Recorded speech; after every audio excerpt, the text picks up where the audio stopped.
नमस्कार मित्रांनो.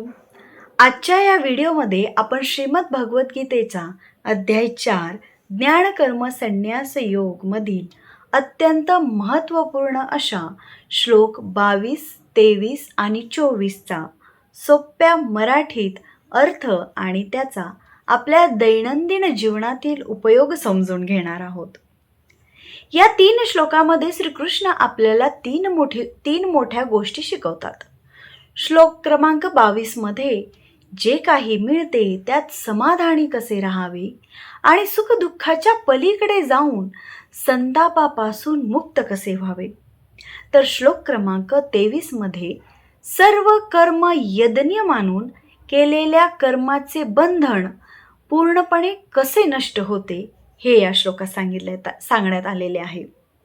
तसेच श्लोक क्रमांक 24 मध्ये ब्रह्मार्पण हवी हा प्रसिद्ध श्लोक, ज्याचा अर्थ समजून घेतल्यावर आपले संपूर्ण जीवनच एका दिव्य पूजा कसे बनू शकते हे या श्लोकामध्ये कळते. व्हिडिओ शेवटपर्यंत पहा. आवडल्यास लाईक, शेअर आणि सबस्क्राईब करा. मी तुम्हाला ऐकवत आहे भगवद्गीता. भगवद्गीतेतील अध्याय 4 ज्ञान कर्म संन्यास योग. श्लोक क्रमांक 22. यच्छाल लाभ संतुष्टो द्वंद्वातीतो विमत्सरः समः सिद्धावा सिद्धो च कृत्वापि न निबध्यते. अर्थ, तो सहजपणे सोप्या लाभाने संतुष्ट असतो, जो द्वंद्वापासून मुक्त असून मत्सर करीत नाही. तसेच जो अपयशामध्येही स्थिर असतो, तो सर्व प्रकारची कर्मे करीत असूनही त्यामुळे कधीच बद्ध होत नाही. तात्पर्य, कृष्ण भावना भवित मनुष्य आपल्या शरीराचे पालन पोषण करण्यासाठी सुद्धा विशेष प्रयास करीत नाही. तो सहजपणे प्राप्त होणाऱ्या लाभामध्ये संतुष्ट असतो. तो कशाची याचना करीत नाही किंवा कोणाकडूनही ऋण घेत नाही, तर आपल्या क्षमतेनुसार प्रामाणिकपणे कष्ट करतो आणि आपल्या प्रामाणिक कष्टाने जे काही प्राप्त होते त्यात संतुष्ट असतो. यास्तव तो आपल्या उदरनिर्वाहाच्या संदर्भात स्वतंत्र असतो. तो आपल्या कृष्ण भावनेच्या सेवेमध्ये इतर कोणाच्याही सेवेचा अडथळा आणू देत नाही. तथापि भौतिक जगातील द्वंद्वापासून विचलित न होता भगवत सेवेप्रित्यर्थ तो कोणत्याही प्रकारचे कर्म करण्यास तत्पर असतो. शीत आणि उष्ण किंवा सुख आणि दुःख या रूपात भौतिक जगतातील द्वंद्वाचा अनुभव येतो. कृष्ण भावना भवित मनुष्य द्वंद्वातीत असतो, कारण श्रीकृष्णाच्या सृष्टीप्रित्यर्थ कोणत्याही प्रकारे कर्म करण्यात त्याला संकोच वाटत नाही. म्हणून तो यश आणि अपयश दोन्हीमध्ये स्थिर असतो. जेव्हा मनुष्य दिव्य ज्ञानामध्ये पूर्णपणे स्थित होतो, तेव्हा अशी लक्षणे प्रगट होतात. श्लोक क्रमांक 23. गतसंगस्य मुक्तस्य ज्ञानावस्थितचेतसः यज्ञायाचरतः कर्म समग्र प्रविलीयते. अर्थ, जो मनुष्य प्राकृतिक गुणापासून अनासक्त आहे आणि पूर्णपणे दिव्य ज्ञानामध्ये स्थित आहे, त्याचे कर्म सर्वथा दिव्यच प्राप्त करते. तात्पर्य, पूर्णपणे कृष्ण भावना भवित झाल्यामुळे मनुष्य सर्व द्वंद्वातून मुक्त होतो आणि याप्रमाणे तो प्राकृतिक गुणाच्या दोषांपासूनही मुक्त होतो. त्याला श्रीकृष्णांशी संबंधित आपल्या स्वरूप स्थितीचे ज्ञान असल्यामुळे तो मुक्त होऊ शकतो आणि म्हणून त्याचे मन कृष्ण भावनेपासून कधीही विचलित होऊ शकत नाही. त्यामुळे तो प्रत्येक कार्य आदी विष्णू म्हणजेच श्रीकृष्ण प्रित्यर्थ करतो. म्हणून त्याचे कर्म यज्ञाप्रमाणेच आहे. कारण यज्ञाचा उद्देश हा परमपुरुष श्री विष्णू श्रीकृष्णांना संतुष्ट करणे हाच असतो. अशा कर्मामुळे प्राप्त होणारी फळे निश्चितच दिव्यत्वामध्ये विलीन होतात आणि त्यामुळे कर्त्याला कर्मफळाचे भौतिक परिणाम भोगावे लागतात. श्लोक क्रमांक 24. ब्रह्मापर्णं ब्रह्म हवी ब्रह्माग्नो ब्रह्माण हुतम ब्रह्मेव तेन गंतव्यम ब्रह्मकर्म समाधीनः.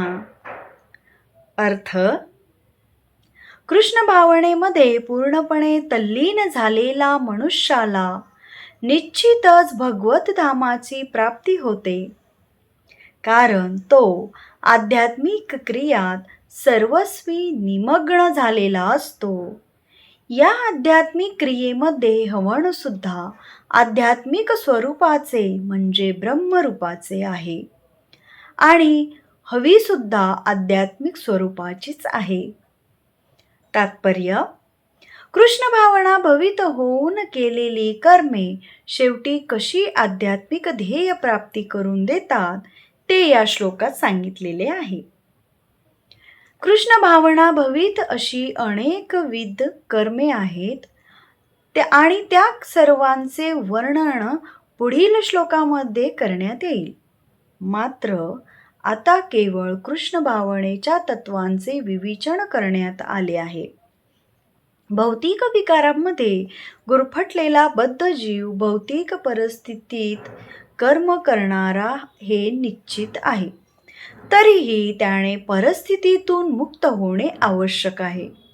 ज्या पद्धतीद्वारे मनुष्य भौतिक परिस्थितीमधून मुक्त होऊ शकतो तिला कृष्ण भावना म्हणतात. उदाहरणार्थ, दुधाचे पदार्थ प्रमाणापेक्षा अधिक खाल्ल्यामुळे एखादा मनुष्य जेव्हा उदराच्या व्याधीने अस्वस्थ होतो तेव्हा त्याला दुधाच्या दुसऱ्या पदार्थाने दह्याने बरे केले जाते. त्याप्रमाणे विषयासबद्ध जीव या ठिकाणी गीतेमध्ये सांगितल्याप्रमाणे कृष्ण भावनेद्वारे बरा होऊ शकतो. या पद्धतीलाच सामान्यपणे यज्ञ म्हटले जाते. यज्ञ म्हणजे सर्व कर्मे श्री विष्णू किंवा श्रीकृष्णाच्या संतुष्टीकरिता करणे होय.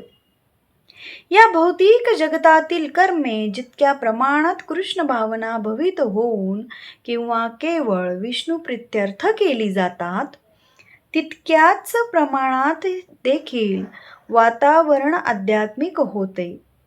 ब्रह्म म्हणजेच आध्यात्मिक किंवा दिव्य होय. भगवंत दिव्य आहेत हे आणि त्यांच्या दिव्य देहामधून निसृत होणाऱ्या किरणांना ब्रह्मज्योती म्हटले जाते आणि तेच त्यांचे दिव्य तेज आहे. अस्तित्वातील सर्व गोष्टी ब्रह्मज्योतीमध्ये स्थित आहेत. पण जेव्हा या ब्रह्मज्योतीवर माया किंवा इंद्रिय तृप्तीचे आवरण येते तेव्हा त्या ज्योतीला भौतिक म्हटले जाते.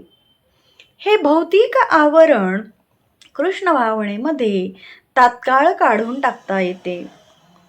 याप्रमाणे कृष्ण भावने प्रित्यर्थ अर्पण केलेले हरिद्रव्य हे हरिद्रव्य ग्रहण करणारा प्रतिनिधी, हवनाची प्रक्रिया हवी अर्पण करणारा आणि प्राप्त फळ या सर्वांचा समावेश म्हणजेच ब्रह्म किंवा परमसत्य होय. परमसत्य मायेने आच्छादित होते तेव्हा त्याला पदार्थ म्हटले जाते. जेव्हा पदार्थाचा उपयोग परमसत्य प्रित्यर्थ केला जातो तेव्हा पदार्थाला पुन्हा दिव्यत्व प्राप्त होते. मायेने आच्छादित भावनेचे रूपांतर ब्रह्म किंवा परमतत्वामध्ये करणे म्हणजेच कृष्ण भावना होय. जेव्हा मन पूर्णपणे कृष्ण भावनेमध्ये तल्लीन होते तेव्हा ते समाधिस्थ आहे असे म्हटले जाते. या दिव्य भावनेमध्ये केल्या जाणाऱ्या प्रत्येक कृतीस यज्ञ असे म्हणतात. आध्यात्मिक भावनेच्या या स्तरावर हवी अर्पण करणारा हवन यज्ञाचा अधिष्ठाता आणि अंती प्राप्त होणारे फळ सर्व काही परब्रह्मामध्ये एकत्रित होते. कृष्ण भावनेची हीच पद्धत आहे.